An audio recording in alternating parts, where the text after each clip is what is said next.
this race could live with equal ease in water, air, or fire, for it had an unlimited control over the elements.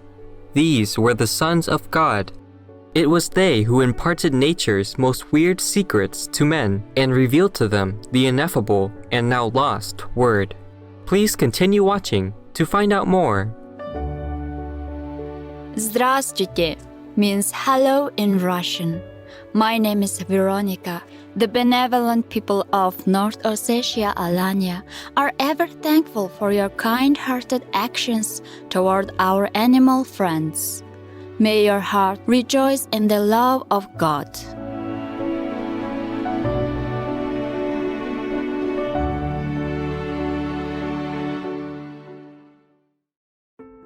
The 19th century Madame Helena Petrovna Blavatsky was born into a noble family in Ukraine. As a child, young Helena displayed a gift for clairvoyance as well as an interest in metaphysical phenomena. Years later, she traveled throughout Europe, the Middle East, and India, studying with various teachers and Sufi saints. Following the guidance of an Indian yogi named Mahatma Maurya, Madame Blavatsky co-founded the Theosophical Society. Theosophy, meaning divine wisdom, refers to knowledge that comes through spiritual experience rather than intellectual understanding alone. The Theosophical Society is dedicated to uplifting humanity through a realization of the oneness of life and the wisdom underlying all religions.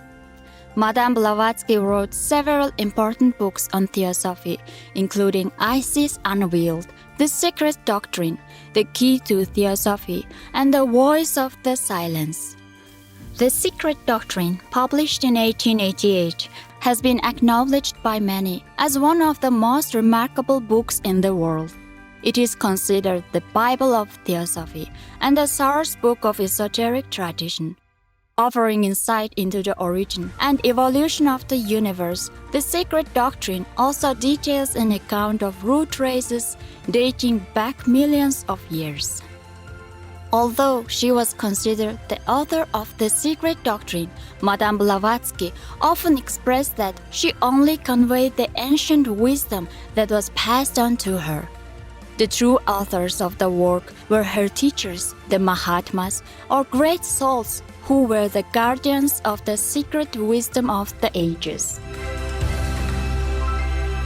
Today on Words of Wisdom, we invite you to join us for excerpts from the Sons of God and the Sacred Island in Madame Blavatsky's The Secret Doctrine.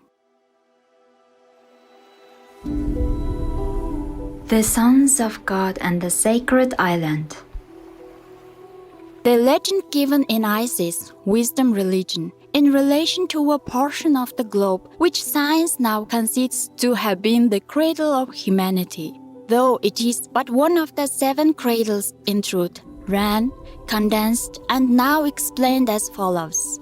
Tradition says, and the records of the great book, the Book of Dzyan, explain that long before the days of Adam and his inquisitive wife Eve where now are found but salt lakes and desolate barren deserts, there was a vast inland sea which extended over Middle Asia, north of the proud Himalayan range and its western prolongation. An island which for its unparalleled beauty had no rival in the world, was inhabited by the last remnant of the race which preceded ours. The last remnant meant the sons of will and yoga, who with a few tribes survived the great cataclysm. For it is the third race which inhabited the great Lemurian continent that preceded the veritable and complete human races, the fourth and the fifth. Therefore, it was said in Isis, wisdom religion, that this race could live with equal ease in water, air, or fire, for it had an unlimited control over the elements. These were the sons of God, not those who saw the daughters of men, but the real Elohim, though in the oriental Kabala they have another name. It was they who imparted nature's most weird secrets to men and revealed to them the ineffable and now lost word.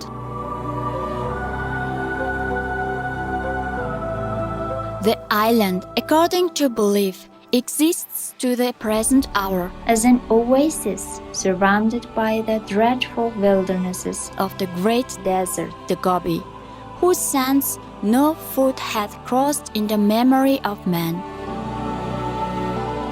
This word, which is no word, has traveled once around the globe and still lingers as a far-off dying echo in the hearts of some privileged men. The hierophants of all the sacerdotal colleges were aware of the existence of this island. But the word was known only to the Java Alim Mahakohan in another tongue, or chief lord of every college, and was passed to his successor only at the moment of death. There were many such colleges, and the old classic authors speak of them. There was no communication with the fair island by sea, but subterranean passages known only to the chiefs communicated with it in all directions. Tradition asserts, and archaeology accepts the truth of the legend, that there is more than one city now flourishing in India, which is built on several other cities, making thus a subterranean city of 6 or 7 stories high. Delhi is one of them, Allahabad another, examples of this being found even in Europe. For example, in Florence, which is built on several defunct Etruscan and other cities. Why then could not Ellora, Elephanta, Kali, and Ahunta have been built on subterranean labyrinths and passages as claimed?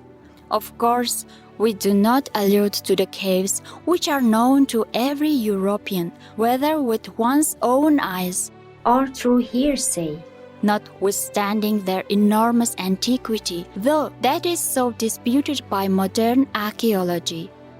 But it is a fact known to the initiated Brahmins of India, and especially to yogis, that there is not a cave temple in the country, but has its subterranean passages running in every direction, and that those underground caves and endless corridors have in their turn their caves and corridors.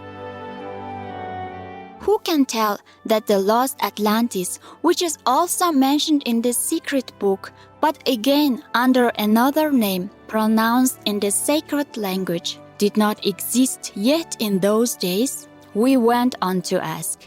It did exist most assuredly, as it was fast approaching its greatest days of glory and civilization when the last of the Lemurian continents went down.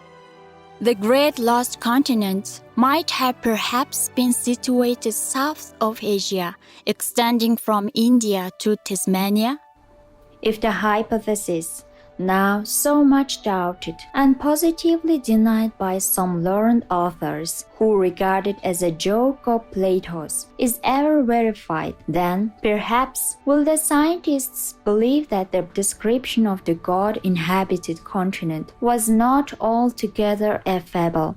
And they may then perceive that Plato's guarded hints and his attributing the narrative to Solon and the Egyptian priests were but the prudent way of imparting the fact to the world, and by cleverly combining truth and fiction, so disconnecting himself from a story which the obligations imposed at initiation forbade him to divulge.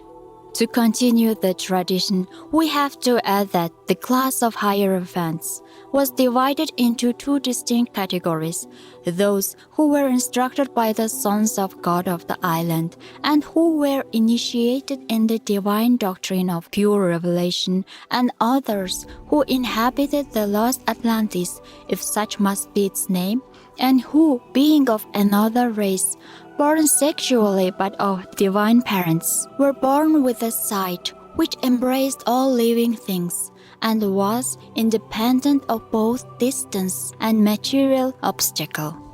In short, they were the fourth race of men mentioned in the Popol Vuh, whose sight was unlimited and who knew all things at once. In other words, they were the Lemura Atlanteans, the first who had a dynasty of spirit kings, not of manes or ghosts as some believe, but of actual living devas or demigods or angels again, who had assumed bodies to rule over them, and who, in their turn, instructed them in arts and sciences. Only as they were rupa or material spirits, these Dhyanis were not always good.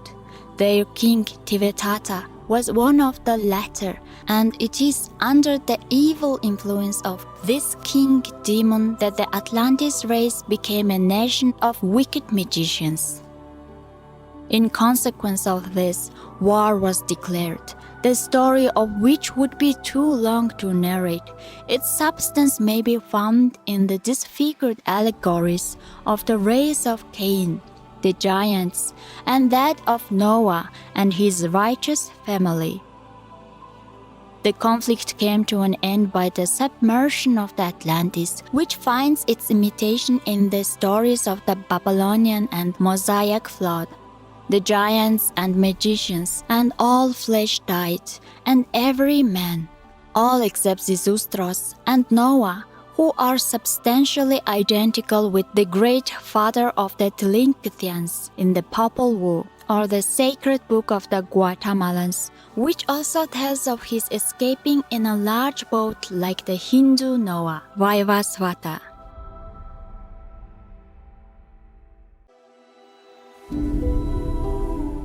The Sons of God and the Sacred Island.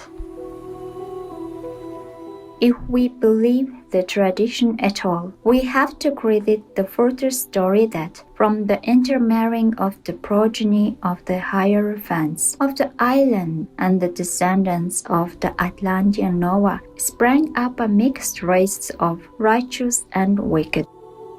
On the one side, the world had its Enochs, Moseses, various Buddhas, its numerous saviors, and great hierophants. On the other hand, its natural magicians, who through lack of that restraining power of proper spiritual enlightenment, perverted their gifts to evil purposes.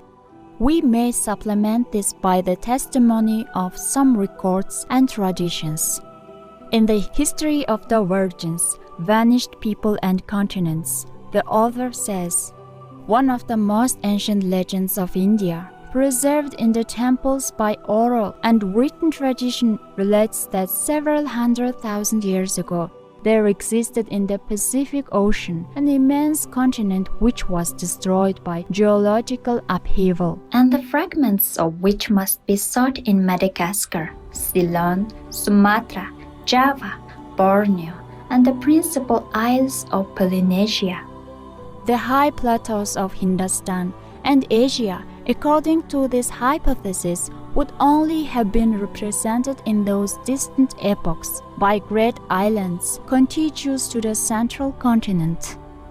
According to the Brahmins, this country had attained a high civilization, and the peninsula of Hindustan, enlarged by the displacement of the waters at the time of the Grand Cataclysm, has but continued the chain of the primitive traditions born in this place. These traditions give the name of Rutas to the peoples which inhabited this immense equinoctial continent, and from their speech was derived the Sanskrit, and the Indo-Hellenic tradition preserved by the most intelligent population which immigrated from the plains of India, equally relates the existence of a continent and a people to which it gives the name of Atlantis and Atlantids, the daughters of Atlas, and which it locates in the Atlantic in the northern portion of the tropics.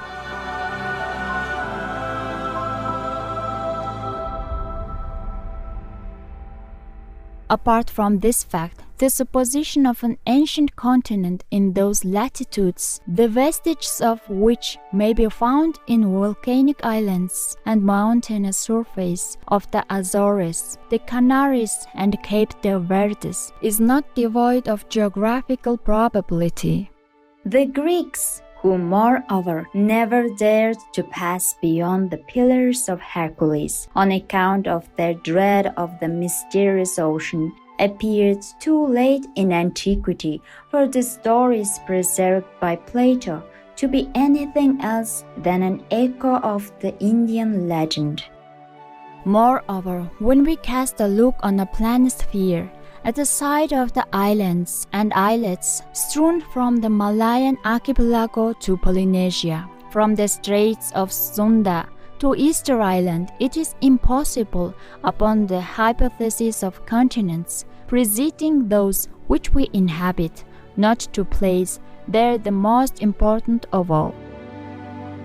A religious belief common to Malacca and Polynesia, that is to say, to the two opposite extremes of the oceanic world, affirms that all these islands once formed two immense countries, inhabited by yellow men and black men, always at war, and that the gods varied with their quarrels, having charged ocean to pacify them. The latter swallowed up the two continents, and since it has been impossible to make him give up his captives, along the mountain peaks and high plateaus escaped the flood by the power of the gods, who perceived too late the mistake they had committed.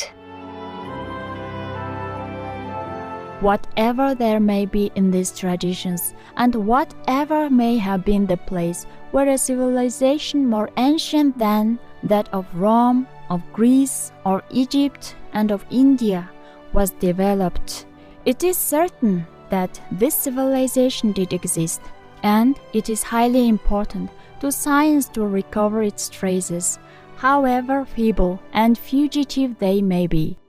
This last tradition corroborates the one given from the records of the Secret Doctrine. The war mentioned between the yellow and the black men relates to a struggle between the sons of God and the sons of giants, or the inhabitants and magicians of Atlantis.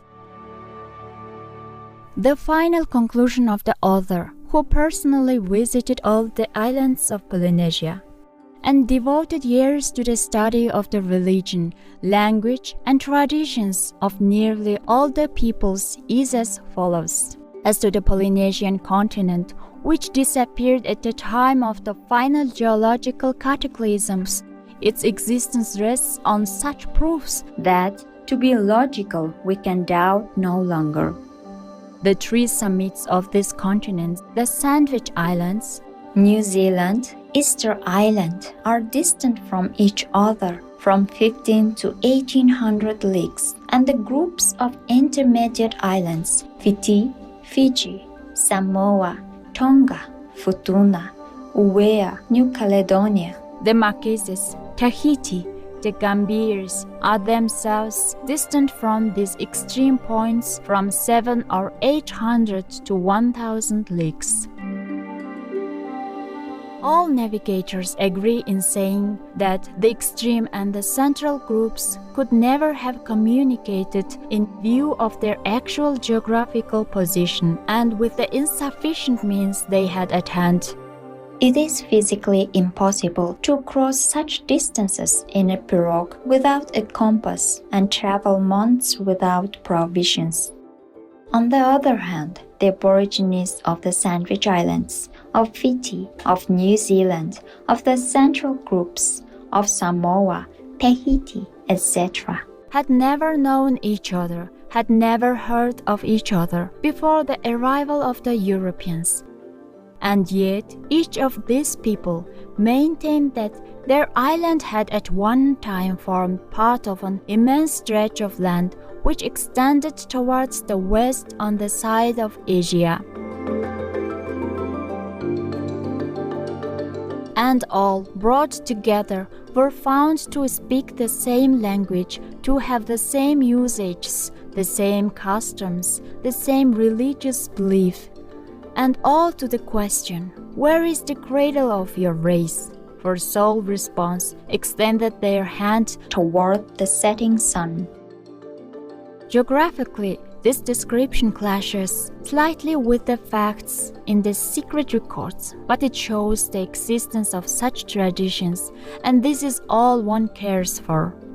For as there is no smoke without fire, so a tradition must be based on some approximate truth.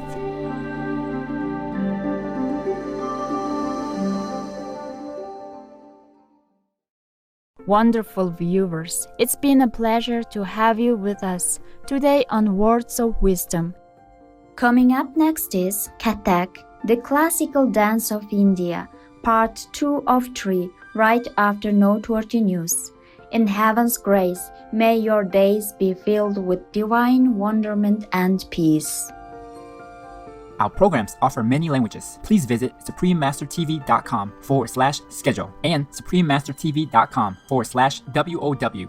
Nos programmes offrent plusieurs langues. Veuillez visiter suprememastertv.com/schedule et suprememastertv.com/WOW. Nuestros programas ofrecen varios idiomas. Visiten suprememastertv.com/schedule и suprememastertv.com/WOW. Наши программы предлагают много языков. Пожалуйста, посмотрите suprememastertv.com/schedule и suprememastertv.com/WOW.